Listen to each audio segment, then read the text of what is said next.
नमस्कार दोस्तों, आप सभी का स्वागत है आपके अपने YouTube channel air force exam paper में। दोस्तों, इस वीडियो में हम लोग एयरफोर्स बायो ग्रुप के लिए रीजनिंग के मॉक टेस्ट को यहाँ पर सॉल्व करेंगे। और दोस्तों, आज का मॉक टेस्ट नंबर 6 है। अगर आपने इससे पहले के मॉक टेस्ट को सॉल्व नहीं किया है तो आप लोग उसको सॉल्व करिएगा। डिस्क्रिप्शन बॉक्स में आपको उसका लिंक भी मिल जाएगा। और दोस्तों, अगर आपको रागा के मॉक टेस्टों को सॉल्व करना है तो दोस्तों उसका लिंक भी आपको डिस्क्रिप्शन बॉक्स में दिया गया है, ठीक है। तो आप लोग रागा के मॉक टेस्टों को भी सॉल्व करते रहिएगा।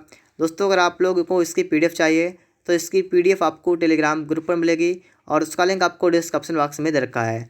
तो आप लोग टेलीग्राम को भी ज्वाइन कर लीजिएगा। अगर चैनल पर पहली बार आए हैं तो आप लोग चैनल को सब्सक्राइब भी करिएगा और साथ में दोस्तों बेल आइकन को भी प्रेस कर लीजिएगा। तो आइए शुरू करते हैं आज का वीडियो।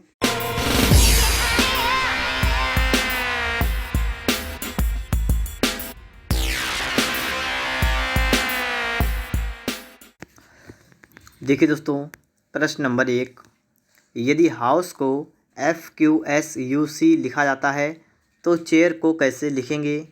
तो आपको दोस्तों यहाँ पर बताना है कि इस सवाल का राइट आंसर क्या होगा। तो आप लोग इससे पहले वीडियो को रोकिएगा और पहले खुद से एक बार चेक करिएगा कि इसका राइट आंसर आपका यहाँ पर क्या होगा। तो आइए देखते हैं यहाँ पर, ठीक है। देखिए दोस्तों, आपका लिखा हुआ है HOUSE और इसको क्या लिखते हैं, इसको लिखते हैं FQSUC, ठीक है। इसको ये लिखा आता है। अब दोस्तों आपको यहाँ पर देखना है, देखिएगा H कितने पर होता है, 8 पर होता है ना, 8 पर, और F होता है 6 पर। तो दोस्तों यहाँ पर आप देखेंगे 8 से 6, इसका मतलब दोस्तों यहाँ पर आपका यहाँ पर माइनस का 2 कर दिया गया है, मतलब 2 की कमी हो गई है यहाँ पर, ठीक है। आगे दोस्तों यहाँ पर देखेंगे हम लोग तो O होता है 15 पर, और यहाँ पर दोस्तों हम देखेंगे तो Q कितने पर होता है, Q होता है 17 पर। अब देखिए 15 से हम लोग किस पर आएंगे, 17 पर। तो इसका मतलब दोस्तों यहाँ पर ये हुआ कि प्लस का आप क्या करेंगे, 2 करेंगे। चलिए आगे देखते हैं। इसके बाद दोस्तों यहाँ पर देखेंगे U होता है आपका 21 पर और S होता है 19 पर। अब आपको यहाँ पर देखना है 21 से 19, इसका मतलब दोस्तों क्या हुआ कि यहाँ पर माइनस का आपका कितना किया गया, 2 किया गया। तो दोस्तों आप लोग यहाँ पर समझ सकते हैं कि पहले माइनस का 2, फिर प्लस का 2, फिर माइनस का 2। तो अब आप आगे भी समझ सकते हैं कि आगे आपका प्लस का 2 होगा और फिर आपका माइनस का 2 होगा, ठीक है।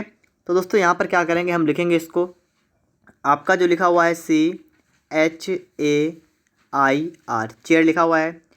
अब दोस्तों आपको क्या करना, पहले तो इसके नंबर लिखना था, ठीक है, कि इसमें कौन सा कितने नंबर पर है। देखिएगा C होता है 3 पर, H होता है कितने पर, 8 पे होता है, A होता है 1 पर, I होता है 9 पर, R होता है 18 पर। आपको स्टार्टिंग में कहना है तो माइनस का 2 कर देना है। तो 2, 3 से 2 गया आपका हो जाएगा 1, 1 पे होता है आपका A। आगे देखिए H होता है 8 पर, देखिए 8 में आपको 2 जोड़ देना है तो आपका हो जाएगा 10, मतलब J। तो AJ, तो आप देख पा रहे होंगे ऑप्शन नंबर डी वाले को, ठीक है। तो इस प्रश्न के लिए आपका राइट आंसर क्या होगा, ऑप्शन नंबर डी आपका दोस्तों यहाँ पर बिल्कुल करेक्ट आंसर होगा, AJYKP, ठीक है दोस्तों। चलिए देखते हैं इसके बाद दूसरे को, ठीक है।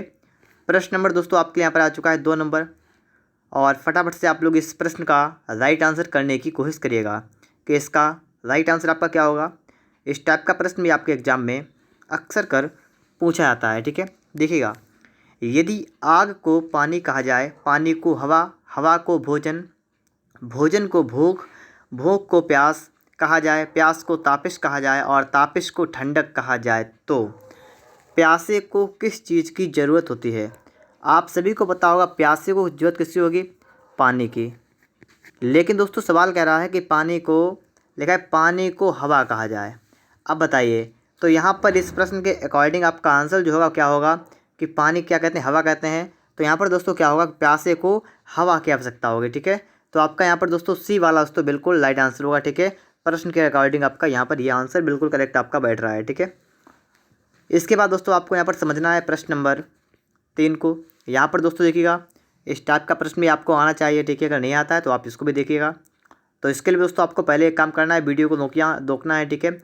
और पहले एक बार खुद से एक बार चेक करना है कि इसका राइट आंसर आपका यहाँ पर क्या होने वाला है। तो आइए देखते हैं यहाँ पर, ठीक है। आपका दोस्तों यहाँ पर क्या लिखा हुआ है, ZU और Q आपका यहाँ पर है Q, ठीक है। फिर आपका है डैश, फिर आपका है L। अब दोस्तों आपको यहाँ पर समझना है कि यहाँ पर आपका क्या भरा जाएगा। तो सबसे पहले समझने के लिए हमें क्या करना पड़ेगा, इसकी काउंटिंग नंबर इसका, ठीक है, जितने नंबर पर कौन सा अक्षर आता है वो आपको यहाँ पर लिख लेना है। जैसे आपको पता होगा जेड होता है 26 पर, यू होता है 21 पर, क्यू होता है 17 पर, आगे नहीं पता एल होता है 12 पर। हमें दोस्तों यहाँ पर देखना है कि देखिएगा 26 फिर 21 फिर 17 मतलब कम हो रहा है ना, कम हो रहे हैं। तो हमें दोस्तों यहाँ पर देखना है यहाँ से यहाँ तक आए तो हमने कितने कम कर दिए, 26 से 5 कम कर दिए, कितने बचे दोस्तों यहाँ पर 21। जी हाँ बिल्कुल सही हमारा है। आगे दोस्तों यहाँ से आप यहाँ पर देखेंगे, देखिए 21 से कितने कम के 17 आ गए, तो 21 से 4 कम कर दिए 17 आ गए। जी यहाँ पर बिल्कुल सही है। अब यहाँ से आपको यहाँ पर जाना है, समझना है। देखिएगा पहले आपने 5 कम किए, फिर आपने 4 कम किए, इसका मतलब अब आप यहाँ पर 3 कम कर दीजिएगा। अब दोस्तों आपको 17 से 3 कम करना है, कितना आपका बचेगा,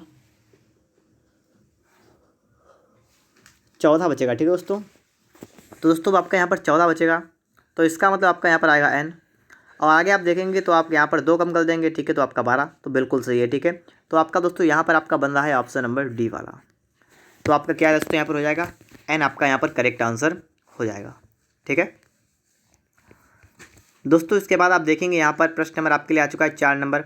इस प्रश्न को दोस्तों पहले आप अपने आप लगाएंगे, वीडियो को पॉज करेंगे और पहले खुद से यहाँ पर एक बार कोशिश करेंगे कि इसका राइट आंसर आपका यहाँ पर क्या होने वाला है। ठीक है, तो आप लोग वीडियो को रोकिएगा और पहले एक बार खुद से देखिएगा। तो आइए दोस्तों यहाँ पर देखते हैं हम लोग, ठीक है, कि सवाल नंबर 4 आपका यहाँ पर कैसे लगेगा।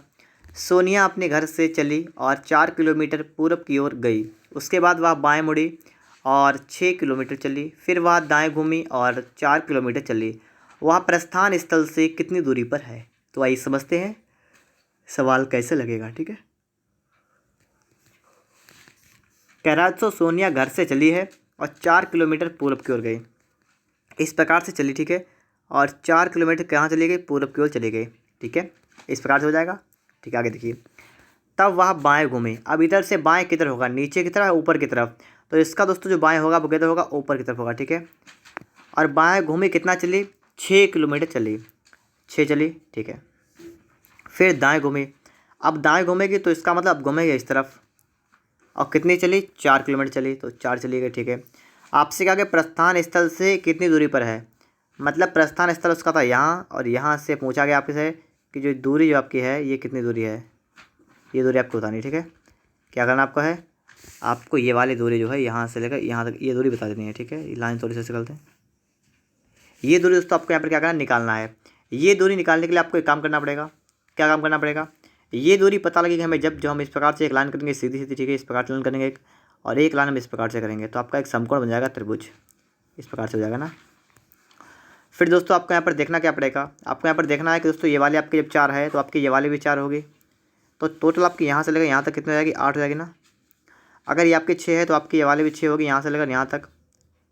और आपको निकालनी है, ये वाली निकालनी है ना, एक वाली निकालनी है, तो आपको ये निकालनी है। इसका मतलब क्या निकालना है, आपको समकोण त्रिभुज में कर्ण निकालना है। तो कर्ण निकालने के लिए दोस्तों हमारा फॉर्मूला क्या होता है, अंडर रूट लंब स्क्वायर प्लस आधार स्क्वायर। ठीक है, तो होता है k बराबर अंडर रूट लंब का स्क्वायर प्लस आधार का स्क्वायर, मतलब 8 का स्क्वायर और 6 का स्क्वायर। कितना दोस्तों आपका यहाँ पर होगा, देखिएगा यहाँ पर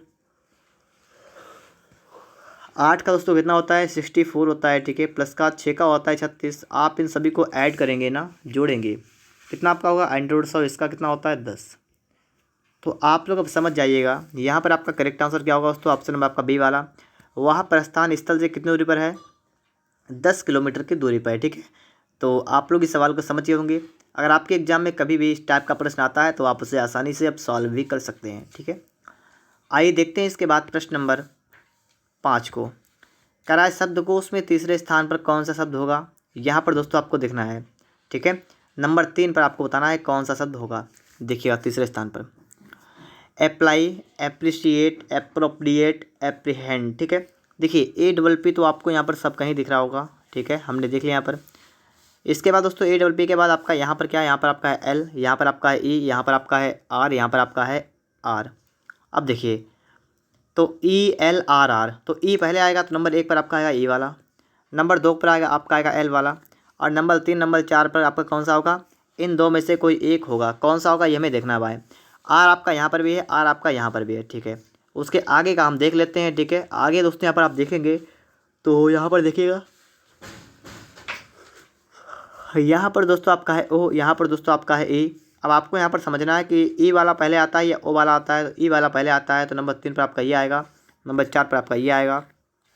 आपसे कहा तीसरे स्थान पर, तो तीसरे वाला है ऑप्शन आपका D वाला। ठीक है, तो APPREHEND एप्रीहेंड आपका करेक्ट होगा। ऑप्शन नंबर डी वाला दोस्तों आपको राइट आंसर आपका यहाँ पर हो जाएगा। अगर दोस्तों आपको वीडियो अच्छा लग रहा है तो अगर आप लोगों ने अभी तक वीडियो को लाइक नहीं किया है तो आप लोग वीडियो को एक लाइक और चैनल को सब्सक्राइब ज़रूर करिएगा। दोस्तों इसके बाद हम चलेंगे नेक्स्ट क्वेश्चन पर, और आपके लिए दोस्तों यहाँ पर आ चुका है प्रश्न नंबर 6। प्रश्न आपको दिख रहा होगा, ठीक है। तो इस सवाल को हमें यहाँ पर देखना है, तो देखिएगा आप लोग यहाँ पर देखिए, अब आपको दिख रहा होगा, ठीक है। यहाँ पर दोस्तों आपको देखना है कि 2 गुणा 4 गुणा 6 बराबर 4। तो आपको समझना है कि यहाँ पर कैसे आया है 4, ठीक है। क्या समझना है कि जो आपका 4 यहाँ पर आ गया है ये कैसे आया है। आगे दोस्तों आप यहाँ पर देखेंगे 9 3 7, तो ये 13 कैसे आया है। इसी प्रकार दोस्तों आपको यहाँ पर लॉजिक ढूंढना है, ठीक है। देखिए गुणा को चिन्ह आपको लगा है, लेकिन दोस्तों आप यहाँ पर समझिएगा कि ये गुणा का चिन्ह आपका असल में नहीं है, ठीक है। आपको यहाँ पर तो अपने आप सोचना है कि यहाँ पर 4 कैसे आपका आ सकता है, यहाँ पर कौन सा लॉजिक लग सकता है। जैसे दोस्तों यहाँ पर देखिए आप लोग, अगर आप इसको देखें और दोनों को ऐड कर दें तो कितना होगा, 2 और 6 कितना होता है, 8 होता है ना। और बीच वाले को माइनस करेंगे तो आप कितना बचेगा दोस्तों, यहाँ पर 4 बचेगा, और जो कि आपको उसने यहाँ पर दे रखा है। तो बिल्कुल सेम दोस्तों हमारा है आपके बात समझ में आ गई होगी। यहाँ पर देखिए जैसे 9 है, यहाँ पर है 7, तो 9 और माइनस का कर देंगे ऐसे 9। देखिए कितना करेंगे, 9 और 7 कितना, 16 हुआ ना, 16 9 7 कितना हुआ, 16 हुआ। तो 16 और माइनस कितना करना है, बीच वाला मतलब 3 करना है, कितना आपका बचेगा 13। यहाँ पर बिल्कुल सही है। यहाँ पर दोस्तों आपको करना है 4 और 6 कितना होता है 10, और 10 से 7 के कितना बचेगा आपका 3, ये भी सही है। तो बस आपको लास्ट में वही काम करना है, आपको इस 9 और 8 को ऐड करना है, ठीक है। तो 9 + 8 कितना दोस्तों होता है आपका है 17 होता है ना, और 17 से आपका बीच मतलब 7 चला गया, आप कितना बचा आपका बचा सिर्फ 10। तो 10 आपका दोस्तों करेक्ट आंसर होगा। ऑप्शन नंबर डी वाला दोस्तों आपका यहाँ पर बिल्कुल राइट आंसर होगा, ठीक है। अब आप सभी लोग सवाल ये भी समझ लिया होगा, और इस टाइप के सवाल को भी आप लोग परीक्षा में आराम से लगाएंगे, ठीक है। आगे दोस्तों इसके बाद आप देखेंगे प्रश्न नंबर आपके लिए है 7 नंबर। इसको आपको दोस्तों समझना है यहाँ पर, ठीक है। यहाँ पर दोस्तों आपको समझना है कि इसके लिए आपका राइट आंसर क्या होगा। जैसे आपका लिखा हुआ है 6 15 20 8 4 5 3 5 20, तो आपका आगे यहाँ पर क्या आएगा, ठीक है। देखिएगा 6 5 3 आपका 51 है, तो कैसे है, ठीक है। आपको लॉजिक को समझना यहाँ पर है। देखिएगा आपको जो यहाँ पर 51 आया है, यहाँ पर 6 8 3 में क्या करने पर आया है। तो आप दोस्तों यहाँ पर देखेंगे अगर 6 और गुणा हम कर दें 8 में, तो 6 8 कितना होगा 48, और 48 में दोस्तों अगर 3 जोड़ें कितना होगा 51। देखिए क्या करेंगे, 6 गुणा 8 कितना होगा 48, 48 3 कितना होता है दोस्तों 51। जी हाँ दोस्तों बिल्कुल सही है। आगे देखिए 15 चौका कितना होता है 60, और 60 + 5 कितना आपका 65, ये भी सही है। आपको यही काम यहाँ पर करना है। तो आपको 20 गुणा करना है 5 कितना आपका होगा 100 होगा ना, और आपको 20 आपको ऐड कर देना है, इसमें कितना आपका हो जाएगा 120, ठीक है। तो 120 आपका इस प्रश्न के लिए राइट आंसर होगा, ठीक है। ऑप्शन नंबर आपका यहाँ पर सी वाला दोस्तों बिल्कुल करेक्ट आंसर यहाँ पर आपका हो जाएगा। दोस्तों इसके बाद आपको समझना है प्रश्न नंबर 8 को यहाँ पर समझना आपको है, ठीक है, कि इसका आपका राइट आंसर क्या होगा। देखिएगा निम्न आरेख में शहरी भ्रष्टाचारी कर्मचारियों का पता लगाएं। आपको दोस्तों बताना है कि आरेख जो आपके बने हुए यहाँ पर दोस्तों शहरी जो है आपका, और भ्रष्टाचारी कर्मचारी, ठीक है, इनमें आपको पता लगाना है। शहरी देखिए ये वाले शहरी हैं, और कर्मचारी ये हैं, भ्रष्टाचारी ये हैं, ठीक है। ग्रामीण की बात नहीं की गई है, जिसकी बात नहीं की जाएगी दोस्तों हम उसको बिल्कुल हटा देंगे। तो ग्रामीण को दोस्तों बिल्कुल आप यहाँ पर इसको समाप्त करेगा, ठीक है। ग्रामीण की बात नहीं की गई, ठीक है, तो ग्रामीण हम समाप्त कर देंगे। इतना में आए ना, इतने में ना, तो मैं दोस्तों इसको बिल्कुल आप कर दिया है। आपको भी यही काम करना है, बात को आप समझिएगा। जो आपसे कहेगा ग्रामीण नहीं है ना, तो अगर ग्रामीण की बात नहीं होगी तो ग्रामीण जितने में हैं हमने उन सबको हटा दिया है, ठीक है। अब हमारा क्या क्या बचा है वो हम देख लेते हैं। अब देखिए यहाँ पर यहाँ से यहाँ तक देखेंगे अगर हम लोग, तो ये त्रिभुज वाला जो है ये शहरी हैं, ठीक है। और इसी हिसाब से दोस्तों आप अगर यहाँ पर देखेंगे गोल वाले में दोस्तों क्या है, ये है आपके कर्मचारी हैं, और यहाँ पर देखेंगे आप लोग इस वाले में, ठीक है, इस वाले में तो ये भ्रष्टाचारी हैं, ठीक है। इस प्रकार से है, ठीक है। आपको देखना क्या है कि तीनों की क्वालिटी किसके अंतर्गत है। तो आप अगर यहाँ पर देखें तो आपको यहाँ पर दिख रहा होगा 9 वाला जो है आपका, ठीक है। मैं सबको हटा देता हूँ, आप समझिएगा। जो तीनों के अंतर्गत है वो आपका कौन सा है, 9 फंस रहा है, ठीक है, 9 है। और ग्रामीण को आपको बिल्कुल छोड़ना है, तो आपको इन वालों को बिल्कुल छोड़ देना है, इनको नहीं देखना है, ठीक है। इन वालों को सबको छोड़ दीजिएगा, फिर आप देखिएगा, ठीक है। तो तीनों में आपका जो कॉमन हो रहा है वो कौन सा है, 9 वाला है, तो आपका यहाँ पर बी वाला करेक्ट आंसर होगा, ठीक है। और आपके एग्जाम में इस टाइप का प्रश्न आता है, बहुत से बच्चे गलत भी कर देते हैं, ठीक है, लेकिन आपको नहीं करना है, ठीक है। तो आप लोग यहाँ पर बात को समझ गए होंगे। आपका करेक्ट आंसर क्या होगा, ऑप्शन नंबर बी वाला दोस्तों आपका बिल्कुल राइट आंसर यहाँ पर आपका हो जाएगा। देखिए दोस्तों, इसके बाद प्रश्न नंबर आपके लिए आ चुका है 9 नंबर। यहाँ पर दोस्तों हम देखते हैं सवाल नंबर 9 को। ठीक है, कराए कि एक कैदी ने उससे मिलने आए लड़के का जेलर से परिचय कराते हुए कहा कि मेरा कोई भाई या बहन तो है नहीं, यह लड़का मेरे पिता के पुत्र का पुत्र है। अब समझिए, कैदी ने कहा, उससे मिलने आए लड़के का जेलर से परिचय कराते हुए कहा। अब देखिए बात को समझिए, किसने कहा? तो बात हो रही है कैदी ने कहा। और कैदी ने कहा अगर उससे मिलने आए लड़के का जेलर से परिचय कराते हुए कहा। कैदी ने क्या कहा? जो लड़का कैदी से मिलने आया है तो उस लड़के का परिचय कराते हुए कैदी ने जेलर से कहा। ठीक है, अब देखिए क्या कहा है वो हम देखते हैं। यहाँ पर कैदी कह रहा है, ठीक है, क्या कह रहा है? कह रहा कि मेरा कोई भाई या बहन तो है नहीं, मतलब कैदी का कोई भाई बहन नहीं है। और लिखा यह लड़का जो है यह मेरे पिता, मतलब कैदी के पिता के पुत्र का मतलब कौन? के पुत्र का मतलब स्वयं ये कैदी, ये इसका पुत्र होगा। और यहाँ पर दोस्तों बात कहा गया है कि इसका कोई भाई बहन नहीं है कैदी का। अगर कोई भाई बहन नहीं है तो इसका मतलब कि कैदी ही स्वयं होगा इसका पुत्र। ठीक है, और आपसे कहा गया है कि ये कह रहा है कि यह लड़का जो है मेरे पिता के पुत्र का पुत्र है। देखिए, कैदी के पिता और कैदी के पिता का पुत्र स्वयं कैदी, और कैदी का पुत्र है कौन? ये लड़का। अब आपको समझाना यहाँ पर है कि लड़का उसका कौन है। अब देखिए आप लोग कि लड़का जो है उसका कौन है? कैदी का। तो कौन है? पुत्र होगा ना। तो आपका डी वाला दोस्तों, बी वाला यहाँ पर करेक्ट आंसर आपका हो गया। ठीक है, पुत्र आपका दोस्तों यहाँ पर बिल्कुल करेक्ट आंसर यहाँ पर आपका हो जाएगा। अब दोस्तों आपको यहाँ पर समझना है प्रश्न नंबर 10। इस सवाल को दोस्तों आपको यहाँ पर समझना है, तो सवाल को समझिएगा। सबसे पहले देखिएगा, सवाल कह रहा है 5, 17, 37, 65 डैश, और आपको बताना है 145। तो दोस्तों आपको डैश के स्थान पर आपको बताना है क्या यहाँ पर आएगा। तो आइए समझते हैं यहाँ पर। ठीक है, आपका दोस्तों जो लिखा हुआ है उसको पहले नोट कर लेते हैं। तो देखिए यहाँ पर इसको नोट करेंगे पहले। सबसे पहले हम लोग, आपका दोस्तों कितना है? 5 है, फिर कितना 17, फिर 37, फिर 65, आगे बताना है, फिर आपका 145।